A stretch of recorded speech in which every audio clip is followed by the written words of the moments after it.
कांग्रेस सदस्य सोनिया गांधी आज पार्टी के अरकान पार्लियामेंट से वीडियो कॉन्फ्रेंसिंग के जरिए मीटिंग करेंगी। सुबह 10:30 बजे ये मीटिंग बुलाई गई है। मुल्क की मौजूदा सूरत हाल पर तबादला ख्याल होगा। वहीं कोरोना से पैदाशुदा इक्तिसादी सूरत हाल पर भी बातचीत मुमकिन है। कांग्रेस मोदी सरकार को कोरोना, मुल्क के मौशी हालात और चीन के साथ सरहदी तनाज़े को लेकर तनकीद का निशाना बनाती रही है। ऐसे में ये मीटिंग काफी अहम मानी जा रही है।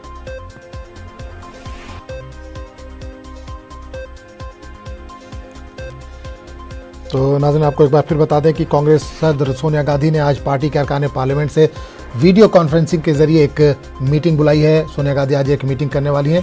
सुबह 10:30 बजे ये मीटिंग बुलाई गई है। इस पूरे मामले पर बात करने के लिए हम सीधे रुख करेंगे दिल्ली का, जहां से हमारे नुमाइंदा रंजीता इस वक्त जुड़ रही हैं। रंजीता, इस वक्त एक बड़ी खबर आ रही है, कांग्रेस की आज एक अहम मीटिंग होने वाली है। सोनिया गांधी ने ये मीटिंग बुलाई है, क्या एजेंडा है मीटिंग का? आज दिन देखिए, कांग्रेस अध्यक्ष सोनिया गांधी ने इस बैठक को बुलाया है। उनकी अध्यक्षता में बैठक होनी है। जो भी कांग्रेस के सांसद है, चाहे वो लोकसभा के सांसद हो या राज्यसभा के सांसद, इन तमाम जो सांसद है उनको इस बैठक में शामिल होना है। वीडियो कॉन्फ्रेंसिंग के जरिए बैठक होनी है और 3 अहम मुद्दों पर चर्चा होगी। पहला, कोविड महामारी को लेकर जिस तरह से पूरे देश की स्थिति है, कई ऐसे राज्य हैं जो फिर से लॉकडाउन की तरफ बढ़ रहे हैं, जिसमें बिहार और उत्तर प्रदेश 2 बड़े राज्य हैं जहां कोविड की संख्या लगातार बढ़ती जा रही है। उसके बाद राज्य सरकार ने कई जिलों में टोटली लॉकडाउन का फैसला लिया है।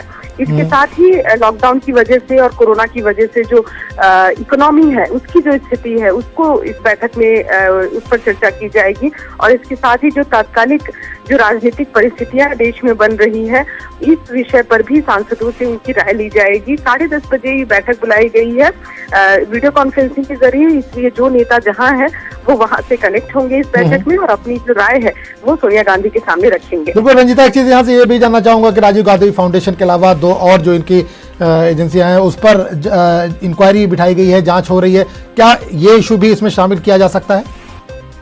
जी बिल्कुल, देखिए आजम, राजनीतिक जो गतिविधियों की का जिक्र किया मैंने, उसमें ये तमाम चीजें आएंगी। जो 3 फाउंडेशन है, चाहे राजीव गांधी फाउंडेशन की बात करें, इंदिरा गांधी फाउंडेशन, इसके अलावा एक और जो एनजीओ है जो काम कर रही थी, इन तीनों पर जिस तरह से जांच के जो मामले हैं वो है।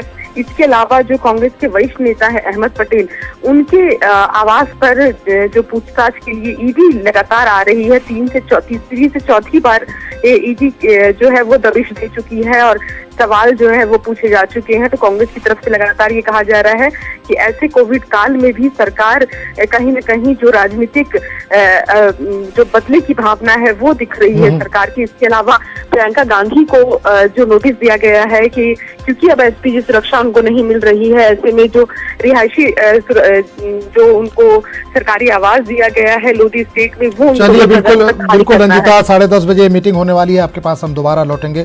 फिलहाल इस तमाम जानकारी के लिए बहुत बहुत शुक्रिया। इस वक्त एक बड़ी खबर आ रही है मुंबई से।